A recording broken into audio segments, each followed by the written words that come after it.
Hello there, welcome Genesis Models and welcome to the Phantom build for episode 11. Now in episode 11, I'll be honest with you, we're going to be covering a lot of scribing with this, both sort of basic and going into some advanced stuff, right? You know, we're getting all our circles done, recess rivets, recess panel lines, different ways of going about it.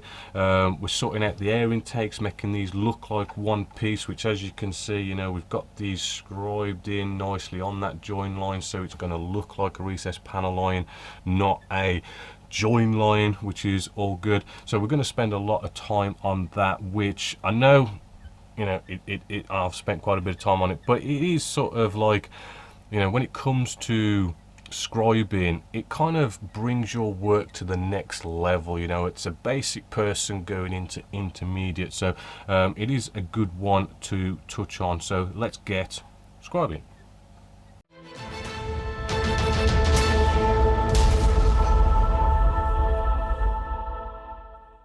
So before we start doing some scribing and showing you some proper scribing, I've got a bit of filling to do because we want it to dry. You know, may as well sort of get it the drying time started. So we've got our air intakes just here. We've got this nice join line that we want to get it looking like a proper nice just normal recessed panel line. So because of, you know, it is sort of not exactly, shall we say, a nice perfect recessed panel line running along here, we want it to look nice and neat. What we're going to do, we're going to start by filling it in. So I'm just going to go off and get a bit of, what is this, the 10mm Tamiya masking tape.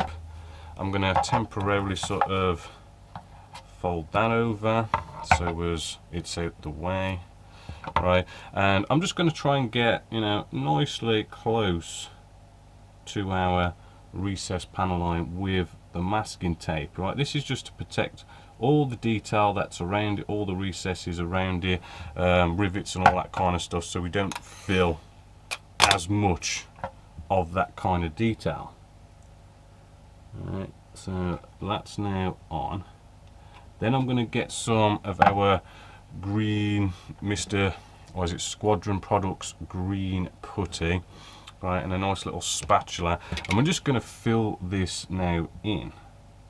Right, but we want to sort of just really sort of like press it down, press it in there, so it really goes into our recess, well, our join line, to really sort of fill in any gaps we've got with that. Alright, and you might see, and what I also want to do is, as I'm sort of pressing it in like so, I'm then just kind of like scraping down it just to remove as much of the excess as possible. Right, so we're kind of just getting it in where we want it. So again, we're just going to do that along here, just press it in. Right, so you got like a big amount of it, and then I'm just going to sort of just press sort of quite a bit hard and just sort of remove whatever excess there is. Right, so I'm kind of just leaving behind sort of what is actually in our join line there, hopefully as little as possible, because it means we've got a good join, but there'll probably be a bit in there, and we do that all the way along. Then what I want to do is let's just remove this masking tape. Right, we'll put some more down later for the sanding, but that was just to get a nice sort of tight, close, you know, adding of the filler. Right, so we want to leave that now to dry, keep it out the way. We don't need to bother about that until that is all nice and dry. We've got to make sure it's nice and dry, because again, remember, when you're going to be p-cutting on that join line, we don't want to have sort of, you know, sort of soft plastic. We don't want to have wet filler, right? We want it to just nicely cut, so we've got to leave that for a nice amount of time. So let's replace a bit of masking tape here. Now let's do a bit of scribing. So with some scribing, we've got these kind of things here. These are pretty damn good. This is from Dream Models. This one, you can get them from lots of different manufacturers. I'm going to be using this one because we have the circles, because we have got some circles to actually put back in here. So first off, we need to sort out some recessed panel lines. Right, this one's sort of nice and easy. Now we have one just here. Now whenever I do any kind of scribing, you want to try and start where there is already a bit of a recessed panel line, which I can with the P cutter just here. I can feel there's a bit of a recessed panel line right there, so I can start my P cutter there on a recessed panel line. But if I come down to this side, it looks like we've sanded that away. So you know what, I'm actually going to remove this side of the masking tape because we're not doing any sanding anymore, right? But I'm using this side with all my markings just there, so we can basically place down, right, our template, which as you can see is quite cool how it can nicely bend and conform to such a shape like this. Right, and it's a little bit tricky to do this. Alright, but what we're going to do, we're going to get our P cutter in our starting position. Alright, we're going to butt it up. Again, it's a little bit hard to try and keep you on camera and mess about with everything, but yeah, P cutter on the recessed panel line, butt up, let's find that panel line again, butt up to our P cutter. Right, make sure that is lining up with the opposite side. Alright, so I'm just trying to get that lined up, find that starting point on this side, and then what you want to do is just drag ever so lightly and come back, drag ever so lightly. Alright, and just keep doing that for maybe 3 passes ish, and then we can remove the template and we should see, well, it's a little bit hard for you to see on camera, but if I rotate it in the light, hopefully you can see we've put in a nice recessed panel line just there.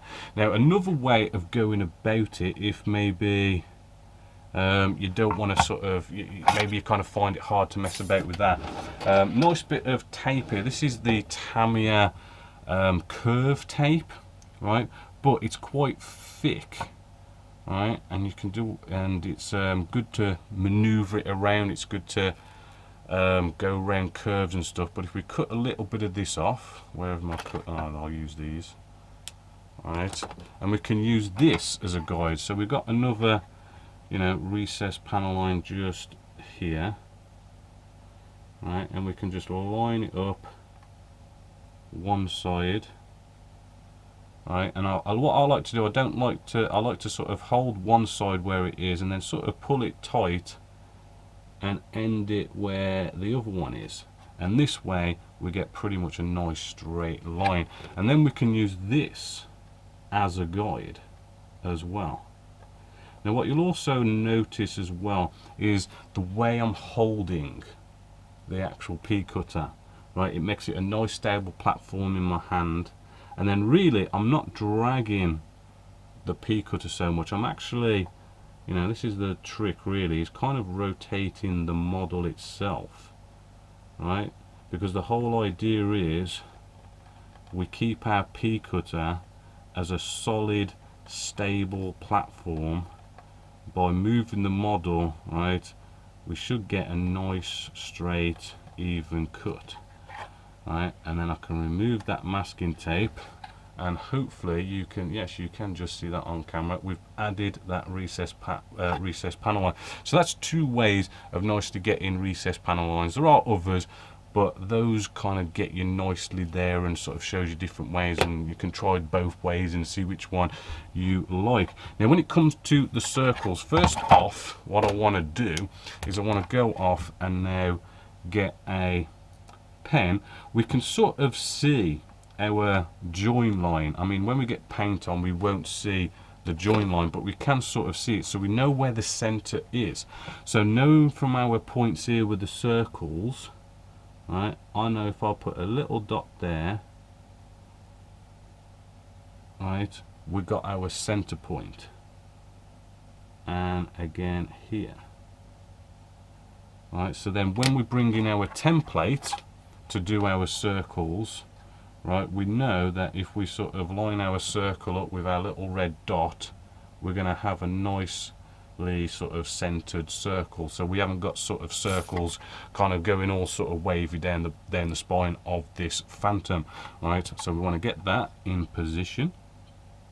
Now I'm just getting our position right, so I'll kind of pick in this circle size just here. It looks about right, and I'm lining it up with our dot, right, getting it as centered as possible. Right, and it is crucial that you do make sure it is.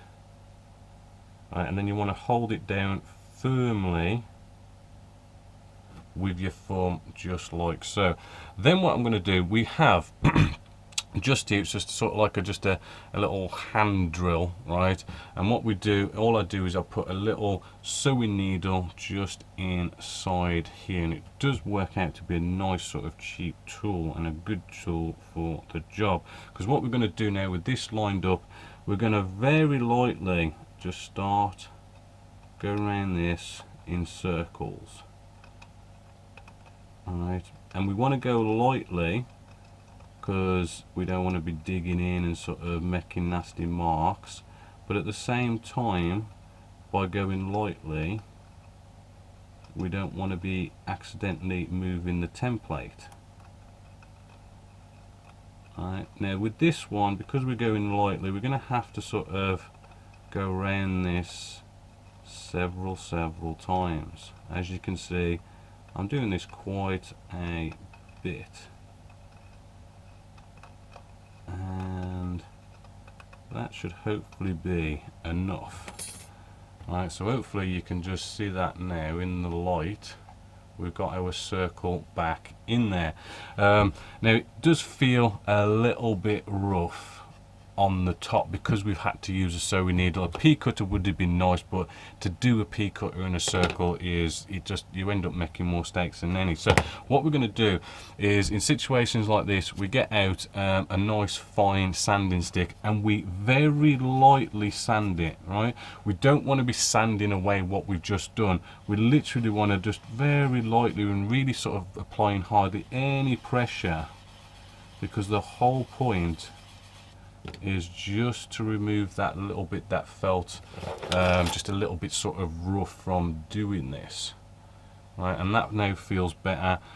We could probably sort of just, you know, I do find that once you've got a recessed panel line there, right, you can sort of go freehand. I find it freehand's you know, not so bad once you've got a something to follow. Right, it's almost like pea cutters and even these sewing needles just follows the lines, just to, you know, you could sort of tidy it up a bit if you so need to, but now that feels quite good. Now we've probably got sanding dust in there, and we'll probably go into that a little bit more later, because we've also got things like recessed rivets, how to go about them. Now in this situation, I mean, I'd rather go freehand. I find going freehand is a little bit better, but we do have all sorts of tools. Right, you know, we do have these sort of kind of things here. I do believe Trumpeter does a nice one. They're like these little wheels, and basically we will sort of find a panel line, say one here, right? So we're using this Trumpeter tool just here, and what we do is we sort of find the first tooth on our, you know, rivet wheel here, and we'll just lay that right where we want it. And then what we want to do is just sort of maybe sort of get it at that 90-degree angle, get your eyeball sort of nicely lined up so that you kind of follow the recessed panel line, right? And then I kind of get it down at this angle and make sure the last tooth ends where I want it to as well. And then hopefully you can sort of see we've put some recessed rivets just along that recessed panel line, as you can see. That's one way of doing it. I do prefer to kind of get out again the sewing needle, and I just like to kind of put my own recessed rivets in there, right? So I like to do it this way because I can just gauge a bit better, you know, the distance of the recessed panel lines, sorry, the recessed rivets, and I can just give it a little bit of a press like so, and make my way along. I know it takes a little bit longer, I don't know, it's just something that I do prefer to do.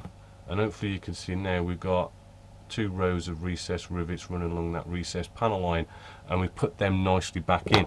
But again, right, if you feel that, you can feel the roughness of it, right? That's because we're not drilling a hole and removing plastic, we're pressing down into the plastic, making a mark. So what ends up happening is, there's your flat surface, we press a hole in, but then it sort of sticks a bit of plastic up. So again, getting the sanding stick and not applying enough pressure that we remove these recess rivets, but so as we sort of remove the roughness of it, so very, very lightly, right, and just feel it, and as soon as it's gone, you just want to be stopping right there. And there we still have our recessed rivets and our circle. Now, when we do this kind of stuff, right, at the end, right, you need to sort of come back to them, right?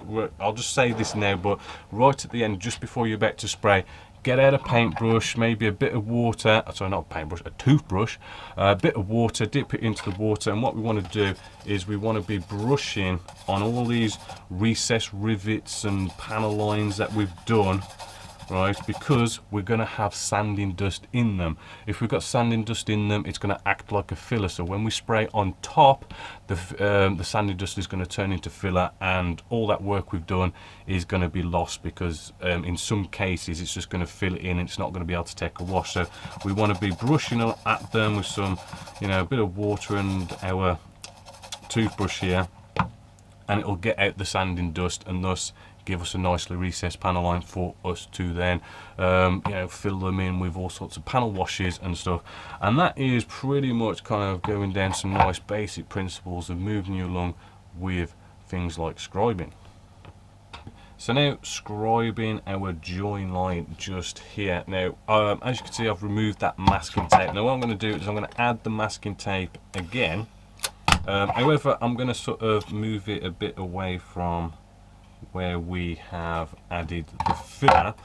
This is just so as we make sure that we are sanding all the filler away, alright, and protecting the detail. Now I'm not going to bore you with that, again we've already gone over it, go through the different grits and sort of get that basically like this side here, and as you can see I have sprayed it so we can see, you know, exactly where we are with it. Now me personally, I mean, I did try and look at some reference photos to find out where these recessed panel lines are and whatnot, but you know, I couldn't really find any. So what I've done, right, is this top part, this curve, I have gone off, and hopefully you can see I've tried to make it as seamless as possible. I've got a little bit of a micro gap there from what I can see from the black paint. Probably get some Mr. Surfacer on that, but I've decided to sort of get that nice and seamless. This is where we I find it gives you that nice sort of illusion that this is all one piece rather than being the air intakes are a separate piece. But then we have this just here. Now hopefully what you can see is there is a bit of a micro sort of gap there, but that's where we're going to be scribing on that join line. So we've got it filled in enough that it's not going to look off, but there is a bit of a micro gap, but it doesn't matter because we're going to scribe right on that line. Now as you know, right, going this way, that's not going to be a big deal. We've been doing it here, right? You know, we can sort of just put our template along here, get our P cutter and scribe along there, which I'm going to do for this one because we want the top part, which is where the our scribe line is going to end. So I want to get this top one in.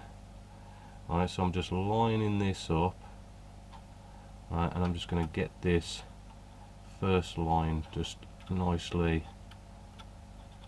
scribed in just there, right? So we know that's where we need to stop, that's where we need to end.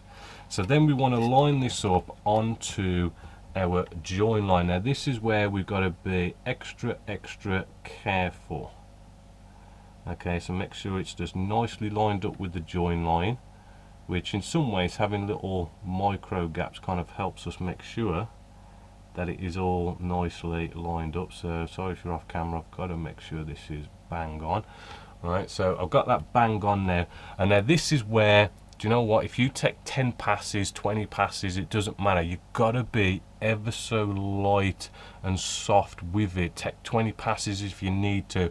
You come in too hard and too deep too quickly, you know, I know we give it enough time to dry, but you could sort of you could end up sort of scraping out the filler. Maybe it is maybe just a little bit too soft still, so it is best that we just take our time with this. So make sure it's lined up on that join line, and we take ever so light passes. Every single one just goes so light. Right, the lighter you are, the better. Right, I'm literally letting the weight of the pea cutter do this, and I'm taking as many passes as it takes. And you'll even feel it actually, because it's sort of a join line, you'll feel that it will snag a little bit along it as well. Right, this is why we need to be ever so light, because, you know, as it starts to dig in, it's kind of like snagging on bits where it's glued. Right, this is why you've got to be ever so light. Right, so that now, hopefully, as you can see, is a nice recessed panel line, looking just like the rest of the model. This top part here I've got all nice and smooth. Right, so this is now going to look just like it's one piece. Right, the key is to make sure the plastic dries, and to get your pea cutter and ever so lightly take 10-20 passes if you need to, and that's how we sort that. So I'm going to crack on with all of that. But sadly, with this kit as well, that's not the only place we're going to have to do it. You will also notice that the nose cone, right, because of the way it is, and old kit and all that kind of stuff, we're going to have to sort of do the same here. As you can see, this isn't sort of you know, looking the best, right? So again, we're probably going to have to fill that, sand that. You know, we need to scribe probably all the way around there to make it look like a recessed panel line. I know it's a lot of work, but it does make it look pretty sort of snazzy and professional in the end. So sadly, that's the end of episode 11. Now in next episode, right, I mean, really, I think we're going to be sort of touching on a bunch of sort of maybe little corrections and scratch building with this. We are going to be building a nice sort of maintenance bay just here, and there's a couple of little sort of corrections to sort of get this kit fitting a little bit better. And that, I think really the scratch building is probably going to take up a lot of episode 12, and then hopefully after that, really probably going into the next episode, probably going to spend a lot of time off camera just kind of doing all this filling, sanding and scribing and glue it all together and move things along. So hopefully you're going to look forward to the next episode as much as I am. But as always, until next time, my name's Bobby Waldron, this is Genesis Models, and I hope you've enjoyed.